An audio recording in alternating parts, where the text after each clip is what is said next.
Olá pessoal, tudo bem? Eu vou iniciar um quadro novo aqui no canal só para responder as perguntas que vocês têm a respeito do direito do trabalho. E para isso, toda semana eu abro a caixinha de perguntas lá no perfil do Instagram. Então se você tem alguma dúvida e quer que eu faça um vídeo específico para te ajudar, pode ficar à vontade para perguntar, tá? Se a sua dúvida e o seu caso demandar um pouco mais de complexidade, pode usar o direct, mas seja cauteloso. Não vá mandar aquele texto enorme explicando todo o início do seu contrato, tudo o que aconteceu, não. Coloca a sua dúvida de forma objetiva que eu vou preparar um vídeo para você, tá? Meu nome é Gabriel Pacheco, eu sou advogado trabalhista e eu não quero que você tenha dúvidas relacionadas ao direito do trabalho, tá? Então fique à vontade para colocar os seus questionamentos até mesmo aqui nos comentários. Então sem enrolação, vamos às dúvidas de vocês.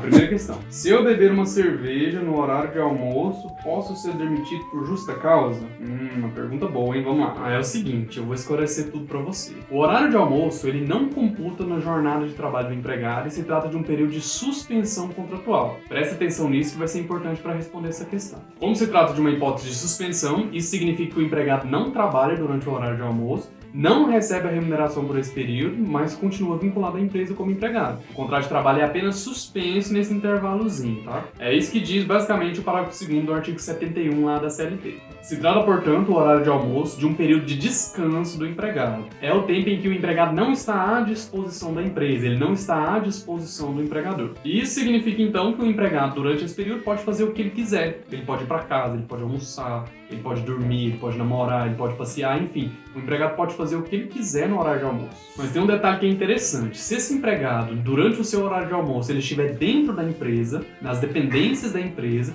logicamente que ele vai ter que seguir as regras que a empresa impõe. Agora, se o empregado, no seu horário de almoço, ele sai da empresa, ele vai almoçar em um restaurante, ou mesmo fazer o que ele quiser, nesse caso ele não está à disposição do empregador e, de fato, ele pode fazer o que ele quiser. Existem até mesmo muitas empresas que pedem para os seus empregados todos saírem da empresa no horário de almoço, para não dar motivos para eles alegarem na Justiça do Trabalho posteriormente que durante esse intervalo eles estavam trabalhando ou estavam à disposição da empresa. Então, se você prestou atenção nessa dinâmica do intervalo, você entendeu e já responde a sua questão. Se você beber uma cerveja no horário de almoço, não tem problema nenhum. Já que você não está à disposição da empresa, é isso mesmo, você pode se embriagar no horário do almoço que não tem problema nenhum. O problema é, se você voltar para a sua atividade ainda embriagado, aí com certeza você vai ser dispensado por justa causa. Mas lembrando, essa questão de ficar bêbado ou não, só se estiver fora do ambiente da empresa, porque se estiver lá dentro, como eu disse, tem que seguir as regras da empresa. E como a embriaguez habitual ou em serviço é considerado pela CLT como falta grave, se isso acontecer durante a sua jornada de trabalho, fora esse período de descanso, esse período de alimentação, você sim vai ser dispensado por justa causa. Então, respondendo a sua questão, você não pode ser demitido por justa causa caso você beba uma cervejinha no seu horário de almoço. O problema está se você estiver embriagado no momento do seu trabalho, durante a sua jornada. Aí sim a dispensa é válida. Tudo certo? Consegui resolver sua dúvida? Vamos então para a próxima questão. Vamos lá. Eu não usei o equipamento de proteção individual apenas uma vez porque esqueci e fui demitido por justa causa. Isso está certo? Olha, vai depender de alguns fatores que eu vou precisar explicar para você com um pouco mais de calma. Se você acompanhou bem os meus vídeos sobre saúde e segurança do trabalho, tem uma playlist aqui exclusiva para isso. Você vai perceber que existem obrigações em relação ao EPI que são dadas tanto para o empregador quanto para o empregado. Então, se o empregador tem a obrigação de fornecer o equipamento de proteção, logicamente o empregado é obrigado a usar esse equipamento. E se esse empregado não usa esse equipamento, ele vai cometer uma falta grave prevista na CLT e, caso haja o cometimento de falta grave pelo empregado, é sim possível justa causa nesse caso. Então, para resumir, se você não usa o equipamento de proteção individual, você comete um ato faltoso previsto lá no artigo 158, parágrafo único da CLT, e você pode sim ser dispensado por justa causa. Mas espera aí que não é tão simples assim. Aqui eu quero comentar algo com você a respeito da justa causa no caso do não cumprimento das normas de saúde e segurança do trabalho. Algumas questões elementares devem ser observadas para que esse tipo de dispensa não seja abusivo. A primeira coisa que você tem que ter em mente quando se fala em justa causa é perceber a presença dos elementos objetivos da justa causa. Eles têm que estar presentes para justificar a quebra do contrato de trabalho. Eu falo isso porque na relação de emprego existe o princípio da continuidade da relação de emprego. E esse princípio diz que a quebra do contrato de trabalho e o fim desse contrato só se dá em casos extremamente relevantes. Se você parar para pensar juridicamente a relação de trabalho, é fácil perceber que a justa causa é a maior penalidade que o empregado pode sofrer nessa relação. Então a aplicação prática da justa causa ela deve se dar em casos excepcionalíssimos, previstos em lei, e também naqueles casos em que o fundamento da demissão a justifica. E o primeiro elemento objetivo que tem que estar presente quando se fala em justa causa é a tipicidade. Isso significa que a CLT deve prever um ato faltoso cometido pelo empregado passível de justa causa. Então, se determinado comportamento não está descrito na CLT como ato faltoso, não é possível dispensa por justa causa em relação a esse comportamento. Tem que haver previsão legal. Já que o artigo 158, parágrafo único da CLT prevê ato faltoso para o empregado que não cumpre as normas de saúde e segurança do trabalho, o não uso do EPI fundamenta sim a rescisão por justa causa. Mas esse é apenas um dos elementos subjetivos desse tipo de dispensa. Eu vou te mostrar mais para você entender que a coisa não é tão simples assim. Além da tipicidade, que é a previsão legal do ato faltoso que justifica a justa causa, você tem que observar também, para aplicar esse tipo de rescisão, a gravidade do ato. Então, o comportamento do empregado tem que ser grave o suficiente para romper o princípio da continuidade da relação de emprego. Isso significa que não é qualquer tipo de falha do empregado que vai justificar a justa causa, não. Eu vou te dar um exemplo de aplicação da justa causa nesse caso do mau uso do EPI, que você vai entender muito bem onde que se encaixa esse elemento da gravidade. Você é um empregado que trabalha em uma indústria, em um ambiente que faz muito barulho. E isso exige o uso de um protetor auricular para te proteger contra o ruído excessivo. E se para você esse equipamento foi fornecido, você tem a obrigação de usar esse equipamento. Aí vamos supor que determinado dia você está trabalhando lá nas máquinas barulhentas, mas o seu protetor não está posto de forma correta, está aqui apoiado nos ombros. Se o seu empregador te pega nessa atitude, pensa comigo, você pode ser mandado embora por justa causa de cara? Eu vou dar um tempo para você pensar se aplicar a justa causa nesse caso, pelo simples fato do empregado estar com o protetor nos ombros, é suficiente para a aplicação da justa causa nele. Você tem que analisar ali a gravidade do comportamento do empregado e a proporcionalidade da aplicação da justa causa. Então, e aí, eu posso aplicar a justa causa nesse caso? Eu acredito que não, porque não houve um prejuízo tão grande para o empregado, o não uso do EPI no caso do barulho, e também não haverá um prejuízo tão grande para a empresa. Agora, se esse empregado não usa o equipamento de proteção de forma correta hoje, ele é advertido, amanhã também ele é advertido pela mesma falta, e depois ele é suspenso pela mesma falta, aí sim é possível perceber um comportamento reiterado de falhas do empregado, que é sim passível de justa causa. Então esse empregado está desrespeitando as normas de saúde e segurança do trabalho e também está descumprindo uma ordem do seu empregador.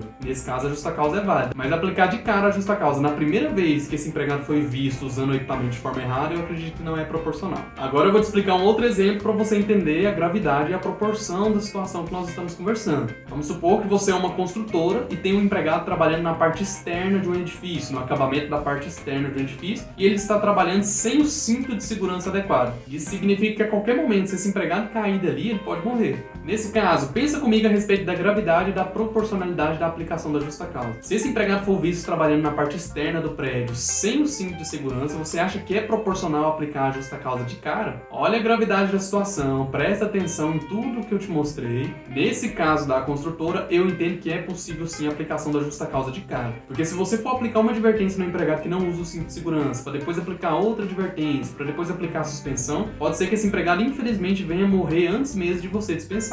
Então, quando existe risco de vida pelo não cumprimento das normas de saúde e segurança do trabalho, eu entendo que sim, é possível a aplicação da justa causa de cara, apenas uma vez verificada no caso. Eu entendo dessa forma. Eu até escrevi um artigo há um tempo atrás a respeito da justa causa nesse caso, eu vou deixar um link aqui embaixo, que lá você vai entender todos os elementos subjetivos e objetivos da justa causa que devem estar presentes quando esse tipo de modalidade de rescisão é aplicado, tá? Então, eu vou deixar o link aqui para você ler se você tiver interesse. Então, para responder sua pergunta, você deixou de usar o equipamento de proteção apenas uma vez e foi demitido por justa causa? Isso pode? Então, vai depender da gravidade. Que tipo de equipamento de proteção individual que você deixou de usar? Se for um equipamento que coloca a sua vida em risco, eu acredito que a justa causa é totalmente válida. Agora, se é um equipamento de proteção individual que não coloca a sua vida e de demais colaboradores em risco, aí eu acredito que você sim deve ser advertido e caso esse comportamento persista, aí sim a justa causa seja aplicada, tá? Consegui responder a sua questão? Se você ainda ficou com dúvida, não deixe de deixar aqui nos comentários a dúvida para eu esclarecer para você, tá? É possível que essas dúvidas aqui até mesmo construam o conteúdo de um próximo vídeo. Então fique à vontade para comentar, tá? Vamos lá, vamos para a próxima pergunta. Um advogado quer me cobrar R$300 só para me dizer se o meu caso vale a pena ou não. Pode isso?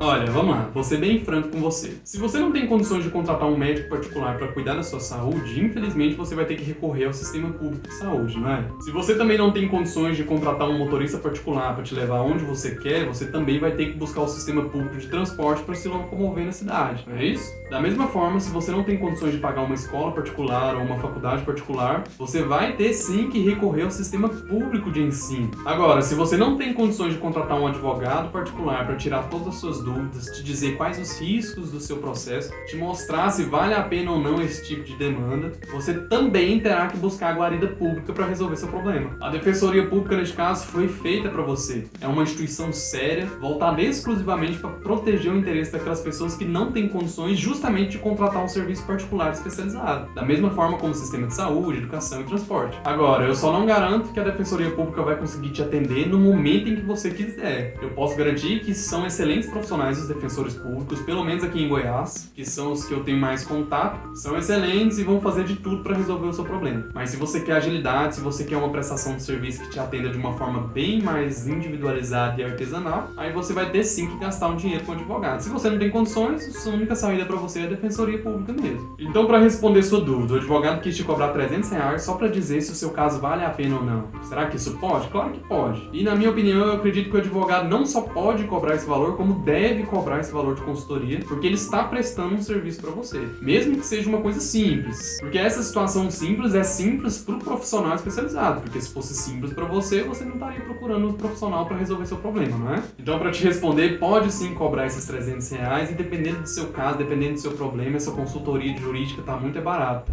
Eu acredito que eu consegui resolver as questões que vocês deixaram lá no nosso Instagram. Não vou responder mais nesse vídeo, senão esse vídeo vai ficar muito extenso. E como eu disse pra você, se você quer ter suas dúvidas respondidas aqui no canal, vou deixar o link aqui embaixo do perfil do Instagram para que você possa colocar suas dúvidas lá na caixinha de perguntas. Também eu peço pra você, não se esqueça de se inscrever nesse canal, assinar o sininho, deixar também o seu comentário ou a sua dúvida aqui embaixo para eu te responder. E quem sabe a sua dúvida ou a dúvida de alguém pode resolver algum problema na sua empresa ou aí no seu trabalho. Vamos compartilhar mais desse conhecimento jurídico para que mais pessoas tenham a clareza de como funciona o ordenamento jurídico trabalhista, tá? Te espero então em uma próxima oportunidade, um abraço e até lá!